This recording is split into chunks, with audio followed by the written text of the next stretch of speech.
Hello and welcome to episode 113 of On My Studio Table. I'm so glad you could join me today, and I hope you enjoy what I have on offer for you, hopefully to inspire and encourage you also in your arts practice.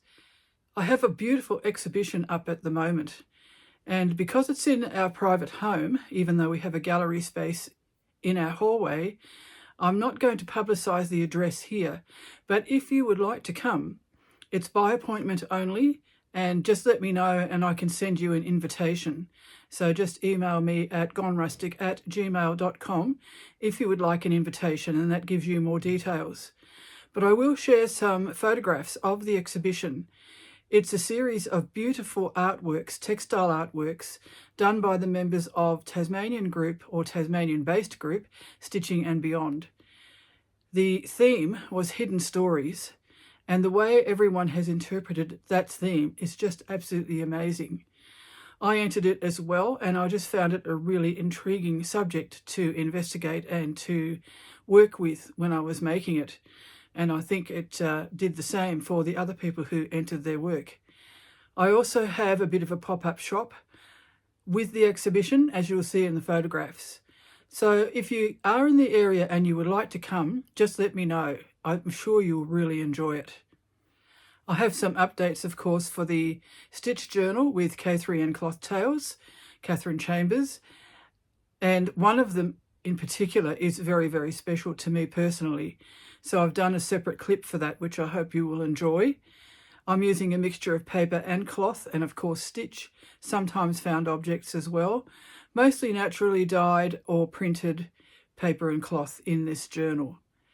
Words 2026 has another update. We're into week 33, and the new theme I think you will find very interesting. The last one was hope, and the work that everyone did was just so beautiful. Hope is something we really need at the moment, and just the way everyone expressed their thoughts about that word really blew me away.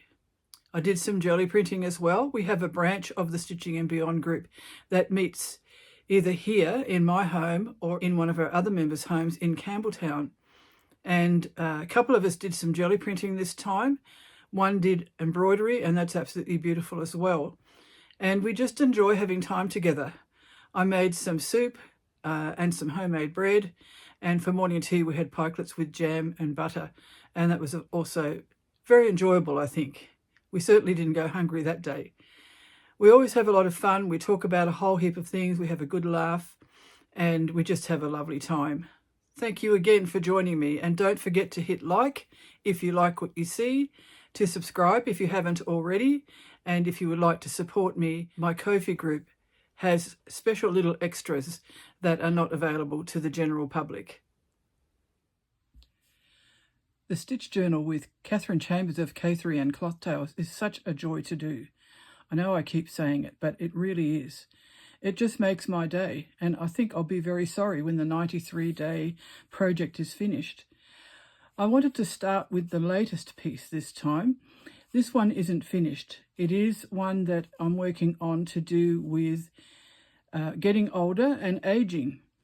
And I thought, how can I make this something positive? Because to tell you the truth, I don't think a lot about aging, even though I know I'm getting older and I have certain limitations now.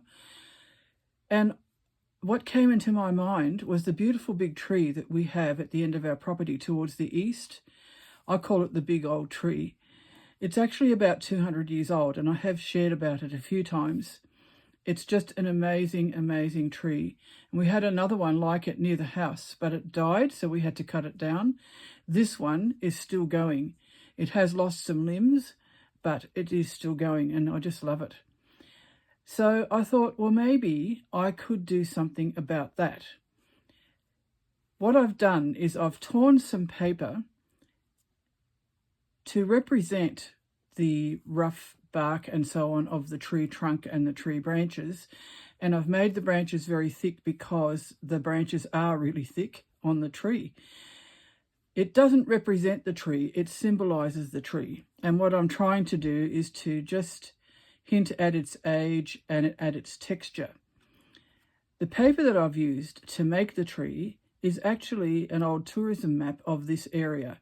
So it's probably over 10 years old. So some of it's out of date, but a lot of it is still up to date, of course.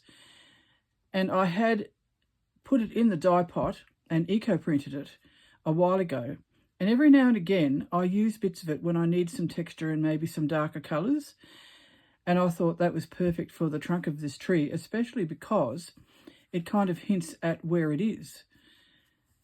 This part here is the flap of an envelope, which was a triangle shape already, and I just tore the bottom bit off where there was some glue and cut it to size that way. This is a very special piece. When I was about 12, I started a table runner in a girls group that I belonged to, and this was in Canada before we came to Australia. And then after we came to Tasmania in Australia, I finished it. Then, when we did the Coverlet of Comfort last year, I cut up some of it, and also from an embroidered pillowcase that I'd done, actually 2 pillowcases, to use as sections in that. So it is very special to me, and this is the last little bit of embroidery. It's just the tips of some of the leaves. So I thought, well, maybe I can use that to represent some of the foliage near the bottom of this. And then I added some straight stitches with my thin embroidery thread. It's a Jenny Thompson flower thread, and I've started to add ferns and so on in this area. This is a found object, really nothing to do with the whole thing, but I like the shape of it. It's actually from a lingerie strap, but I like the shape of it there, and I've used bread tags in a similar way in other pieces. The background has been eco-printed with eucalyptus leaves, which you can just see, onto a brown paper bag. Well, it was brown on the inside, the outside was that colour. It was from a bookshop in Launceston. And I just thought, because the leaves represented our property as well and my surroundings, that would make a good backdrop to the actual composition. I'm not sure what more I'll be doing. I have started to texturise the bark a little bit with some stitches. And we'll see what happens next, and I'll share that probably on Facebook and Instagram, but certainly in the next video as well. One of the exercises that Kathryn showed us was an accordion book with some straight stitching. I had this lovely piece of paper, I think it's Cardi paper with a lovely texture, that I'd eco-printed, and some hand-dyed silk, which I purchased. It's not naturally dyed. And this piece here is naturally dyed. That's a piece of vintage silk. And on the other side, you just see the stitching. I've reinforced some of the stitching also with a strip of paper. And then when you turn it like this, you can see the pamphlet stitch that I used to attach it, and a patch to reinforce where the tag is. And I really like that combination of colours and the way that's interactive. And then, of course, I've done the tag. I'll just move that up, which says accordion book, the threads that I've used, and an explanation of the materials and so on. And I'm not necessarily doing them in order as I mentioned last time. So I'm flipping past the ones that I showed you in the last video. Let's see if I can find another one that I've done since. This one is about wrinkles. And I wasn't thinking about facial wrinkles or skin wrinkles. I was thinking more about textures. And I had some more of this lovely crinkled cotton material. So I used that as a background. And then I had this lovely green braid, which was sent to me by a follower, and some hand-dyed silk, which I've used in another one as well. And so I just played with not only the creases which were already in this piece, but added some to the silk as well, just in a very free-form way, and held it down with a few seed stitches. There's a little bit of lace behind it as well, some naturally dyed lace. And these are the threads I used, and of course a description. And when you lift it up, which is like a book opening, I've put wrinkles underneath. This reminds me a little bit of a beach, and I put a little bit of gold organza ribbon there. And this reminds me of a beach too. And we do have beautiful beaches in Tasmania, white sand beaches.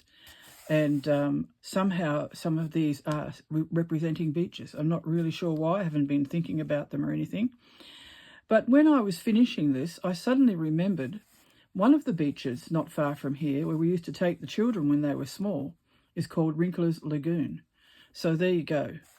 I think your brain sometimes makes connections to things while you're working that you have no idea about until later on. Let's find the next one. This one, the theme is pink, and I thought, oh, pink. Pink is not a colour that I work with very much. What will I do for this? And I remembered that I'd put in my basket for this project the cut-out front of a needlebook that I made in the 1990s. And when I was rummaging, I found it, and it has really soft shades of pink. And I thought, well, I can work with that. I'm not really into bright pink, but this soft, muted shade, I thought I could. I put it on a background of linen, which has a transfer print of a drawing I did of a protea.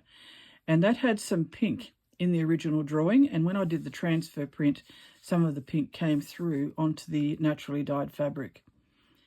The threads, these threads here, are original. They were in the fabric. I think it might have been a shirt I took apart. I can't quite remember now. And then I added fly stitch, cross stitch, just to add some texture, but I didn't want to overwhelm it with stitching. This piece of gauze I've used quite a bit of too, and I'm running out, so I'm going to have to find some more. I also attached with cross stitch. And this opens up also. This piece of tea-dyed and rust-printed paper actually has a pink tinge, and I think it was because of the type of paper. Paper will respond in different ways depending what it is to the eco-dyeing, rusting and tea-dyeing process. So I thought that was a good background for this piece. And the tag in this one is actually hidden, so you actually pick it up to look at it, and then you look underneath for the explanation. This one is very, very special. It's called Letting Go. And I've actually made a little video of this because it's got several layers. You open it up and then you open it up again and then you open it up again. So I'll show you that in a clip in a moment. We'll just move on. Took me a while to work out this one, but one of the words in the quote that Kathryn had with this day of stitching had the word lines in it. And I thought, maybe I'll just do that. Maybe I'll just go with lines. So I punched paper with my awl right through to the cloth. I did put a little bit of glue stick underneath to hold it in place, and then wove a piece of yarn through it. And I did the same thing here through, again, this crinkly cotton that I seem to have a fair bit of. Hopefully I've got some more of it. And then wove a piece of ribbon through it. The ribbon, I think, was attached to a birthday present or something like that. And it's just a lovely colour of green. So I had been saving that for a little while. And then I just did some vertical stitching, some straight stitching, some cross stitches in a vertical but random way, some feather stitch, a bit more running stitch here, and I did a little bit of seed stitch there, which you can barely see, and used quite a few threads for that, which I've stapled onto the tag.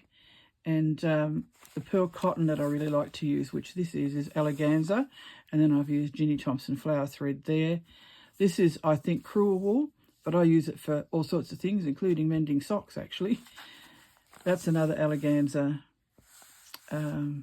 thread. And this one is a silk thread that I've done the French knots with.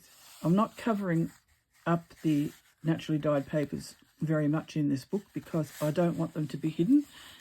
And this is tea dyed and rust printed again, and the washes there are showing up.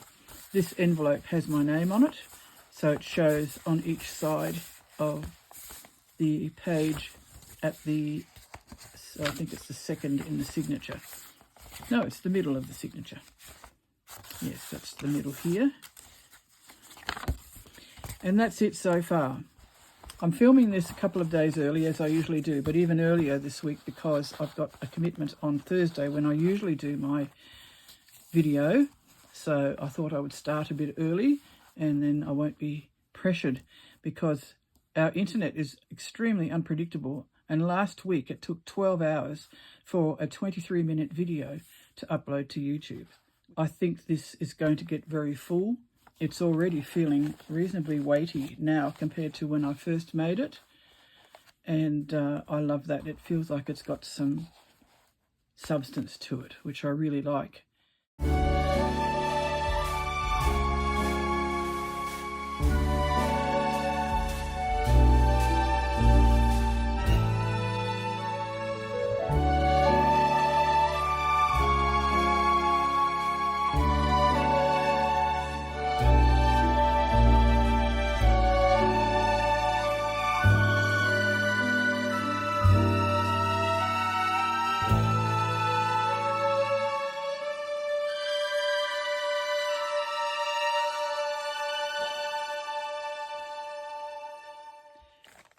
Before I show you some of the jelly prints that I did the other day, I just wanted to show you my box of goodies. This arrived from Jackson's Art Supplies in Australia. They are a distributor of natural earth paints, so that actually makes it a little bit cheaper for me for postage than when I order it from the US.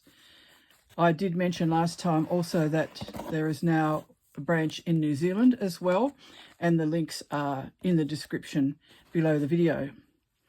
For the first time, I thought I would try their tube version of earth pigments. As you know, I mix the powdered pigments to make my paints when I do jelly printing, but the gold mica and the copper mica you can only buy in very small sachets, and I find that I use them up too quickly because I do like the shine that they give when you use them with other colours. And I tried them out the other day and I find them really good to work with. So it's quite possible that I might actually move over to the tubes of paint. I think it's partly because it is more economical that way, but also you don't have to mix them beforehand, and maybe that will help me work more intuitively. But I do like mixing the paints too, because that's quite a mindful process. Anyway, what I did was I did order some larger packets of the basic earth paints. So rather than buying a set of, say, 20 colours, I bought the 3 primary colours, which involves red, yellow and blue. And then you can mix your greens and your purples and so on with that. The other 2 that I got were black and white, which I haven't opened yet. These will last me a bit longer. And I probably won't ever give up using the earth pigment powders, but I might experiment a bit more with the tubes because they're already mixed as with acrylic paints, and they feel and work just like acrylic paints. The other thing that I bought, and that was not from the Natural Earth Paint Company, this was from the Thread Studio. These are mica powders. So that means you can actually mix them with a medium or even with one of the earth pigments to get that lovely shine and glitter that you can get from mica. Still a natural product. So that's something that I'll be experimenting with in the future. I haven't tried it yet. It just means that there are so many possibilities, doesn't it? So just to show you some of the jelly prints I did the other day, I actually worked out some activities to do for our group. We have a group that meets one Monday a month, and there were only 3 of us this time because a couple of people couldn't come.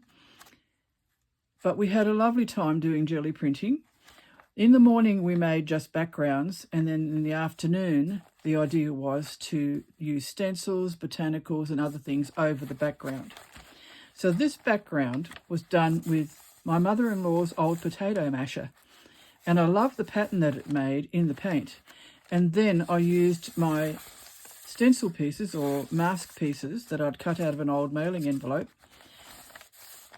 on the top of that with some other colours. And I'm quite happy with how that one turned out. So that's a 2-layer print. This is another one I did in the same way. I'll just show you that again actually, because it's upside down. So this is the right way up. I like to have the darker colours at the bottom. So that's the next one. I feel like these 2 might even need a 3rd layer, but I'm still thinking about what that might be. And this one also, similar way, much darker. so it might need something to lighten it up. I used the base of a glass to make those prints, and I think I've shared that with you before. This one I experimented with drawing lines in the background paint and then doing the circles on top. They had some copper in them when I did that layer with the templates, but it was a bit too similar to the background in this part. So again, I might need to do something at the top. But that's the thing that you do. You just assess what you've done and think about what you can do with it. Sometimes they'll just get torn up for collage paper. This one I did the vase stencil that I made, that I've done other artworks with, including the stitched ones in one of my tutorials.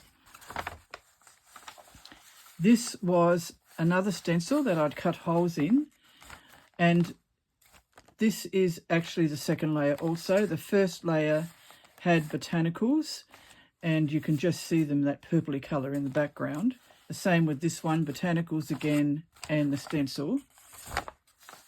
This was a sheet I crinkled up to make a crinkled background, but the stencil actually worked really well on that too, so that will probably become something as well. This one is only one layer. I think it goes around this way. Use bubble wrap and corrugated cardboard impressed into a mixture of colours. I think I just used the red, yellow and blue on that one, and loosely rolled it so they didn't mix up too much, and I really like the effect of that. This one is the potato masher one, again only one layer, so that could get another layer. This one has botanicals on what was rather a pale print, which was this one scrumpled up, pressed onto the wet paint, making the patterns, and then I did botanicals on top of that. So you can see the colours are the same. And I tried botanicals on this later as well. This one also, not terribly keen on that one, but it has possibilities. This was my roll-off sheet, and I just rolled off paint when I had too much on the roller. And my stamps and so on, and the potato masher had paint on it. When I finished it, I just put on the paper to get rid of the paint, and actually made an interesting background. So that could become something also. This was a roll-off sheet too, and I just took off ghost prints from the gel plate on top of what was already there. In this case, there wasn't much there at all. And, you know, the possibilities are endless. So that's all I've done. I haven't completed all of these, I don't think, but some of them I am very happy with. So it does mean that you've got lots of material to work with when you do want to make an artwork. It could even be that all this one needs is a bit of stitching, and the same with this one. This could be a series, although this looks more like a series, and this one is probably rather dark, but then you never know. You could hang the three of them together, for example, like that, with the brighter ones on each side and the darker one in the middle. So that's where my brain is heading at the moment, and who knows what will happen next.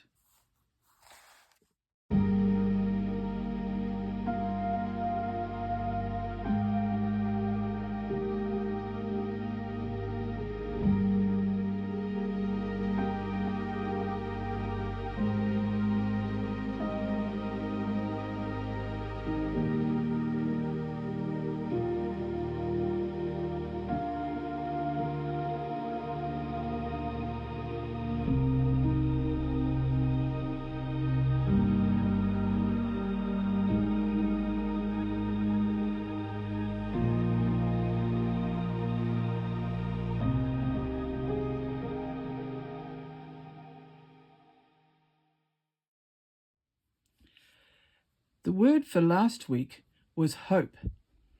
And when I pulled it out of the pot, I thought, this is going to be interesting. Something that's probably a little bit ephemeral, I guess, that you need to express in some kind of visual way. So I just played around with my scraps in my basket of little scraps, and I found these circles. As you know, the background was already collaged. So I thought, all right, I'll lay the circles down. And I know that the circle often represents infinity. And then I thought, well, maybe if I do some foliage radiating out, and I still didn't really know what I was heading for.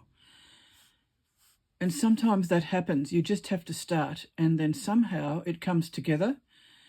I thought maybe I could do some doves, but rather than do representational doves, I'll just do fly stitches as if they're in flight. And then I thought maybe if I do 7 doves, so 3 down here and 4 up here, because 7 is a sacred number in many cultures, including in relation to my faith, and the dove, of course, the dove of peace.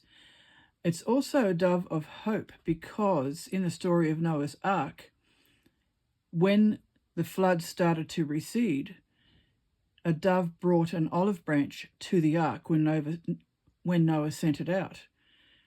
And I think that was a sign of hope, you know, that one day they would actually get back onto dry land again.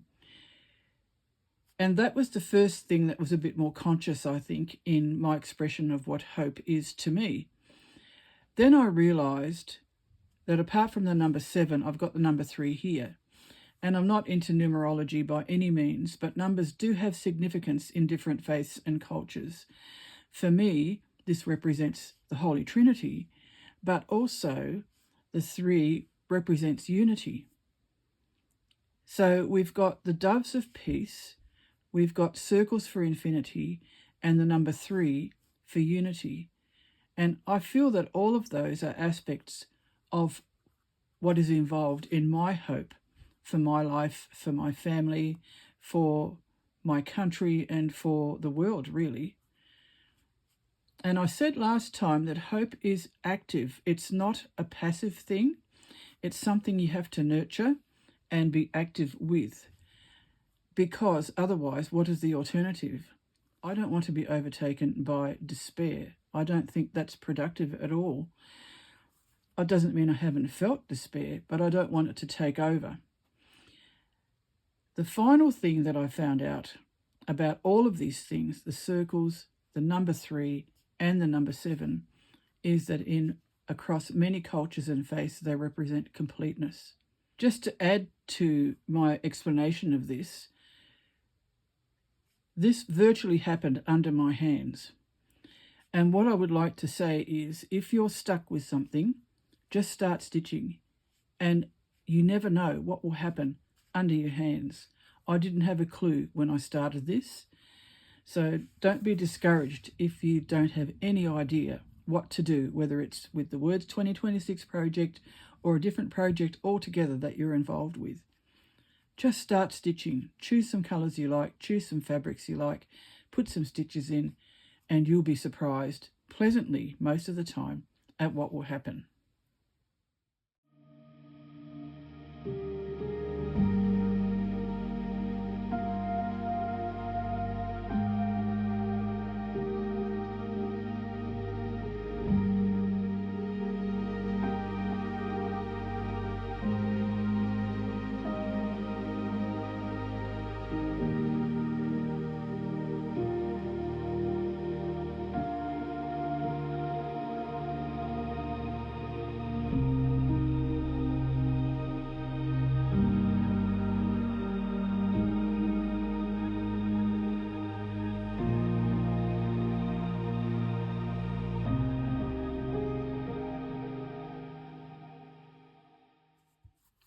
Let's have a look and see what the next word is going to be.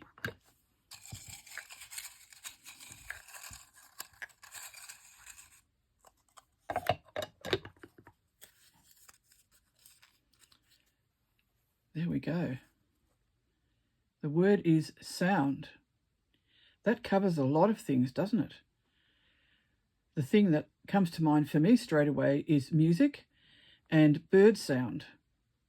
And I guess you could say they were both connected to each other, of course, because many birds have musical sounds, but we have some that are not terribly musical.